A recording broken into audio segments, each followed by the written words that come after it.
I want to thank you all very, very much for having me. This turnout's been fantastic.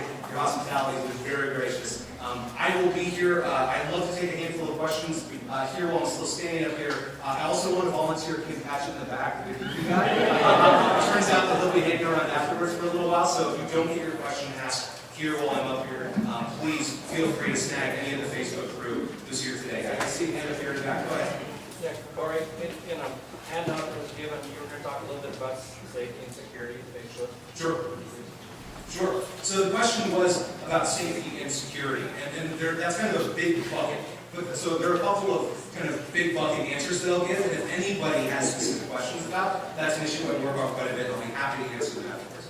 The first answer is that Facebook is very specifically designed for people 13 and over. I mentioned that up front just because people who are under 13 shouldn't be on Facebook. Some of them are, having found their way through the system, but I just want to flag that we recognize that kids should be treated differently. The second thing is that it turns out we have the largest community police force in the world.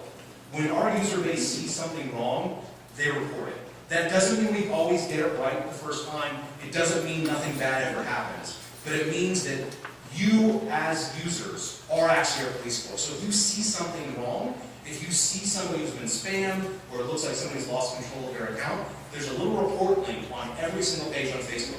Click the link, tell us about it, because you telling us about it is how we make the site better. The final thing I'll say is that the internet, part of why people didn't use their real information for a long time was that they were worried about people getting access to their information. I just want to say this, we know that, and so we've invested, so for those of you who have seen the facility up there, part of what we do in facilities like that is devote a huge amount of time, money, and energy into securing your data. We have the most secure site in the world by just about every measure. And I won't say that nothing will ever happen, but I will say this. I'm incredibly proud of our track record, and I think I like to believe that it will hold up to the test of time. I know that folks probably have more specific security and safety questions. I am happy to answer them afterwards, or if people have them now, happy to talk about that too. Yeah? When you do the Facebook advertising and creating ads, Yeah. is there a way that you can control, because obviously you're charged by clicks, I would assume the same as other internet ads. Is there a way to control on your guys how much you be paying per month? So the question was, can you control how much you pay per click for the ad? There are two answers to that question. The first answer is yes, just generally. You can control how much you pay for any ad. Now, the example that I gave you, I think was 79 cents per 1,000 impressions. That's pretty cheap, and it turns out if you pay 79 cents, you'll get 1,000 impressions pretty quickly. You can pay less than that or more than that, and that just increases the likelihood how fast that will happen. The second thing is, we allow you to pay per impression or per click. And this matters for some of your businesses. For some of you, you're very interested in clicks, because your business, you want people to learn more about your business. And so, for instance, if you're in chiropractic, you want somebody to learn more about the very specific services you offer, where your store is located, etc.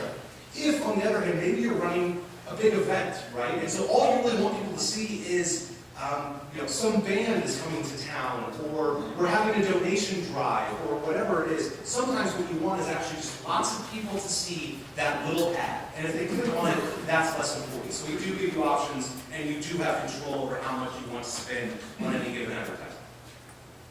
Yeah.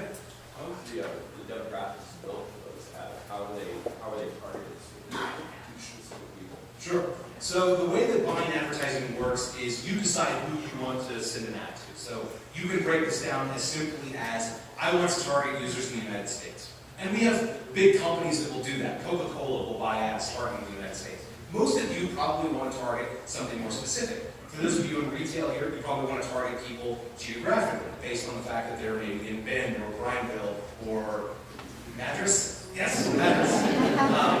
Or maybe it turns out that you actually ship around the country or even around the world. So maybe then you want to target people who are into camping.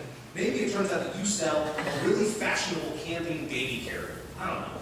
And so you want to target people who are into camping, or maybe you want to take one step further and say, maybe people who like bicycling would also be interested in my product.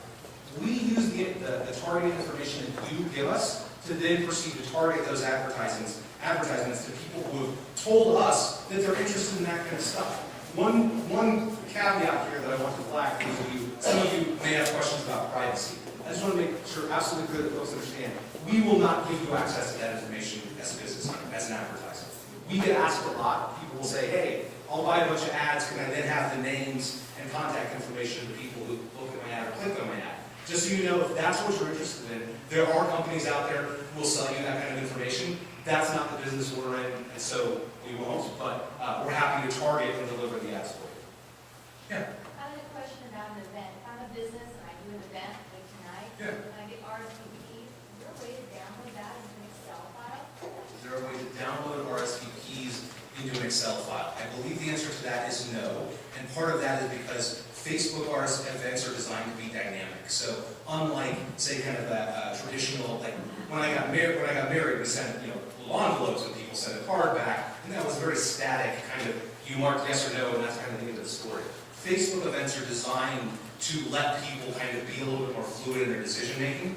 So the short answer to that is no. But events, for those of you who are a little more advanced users, you can post something to an event page, and people will be able to see it there.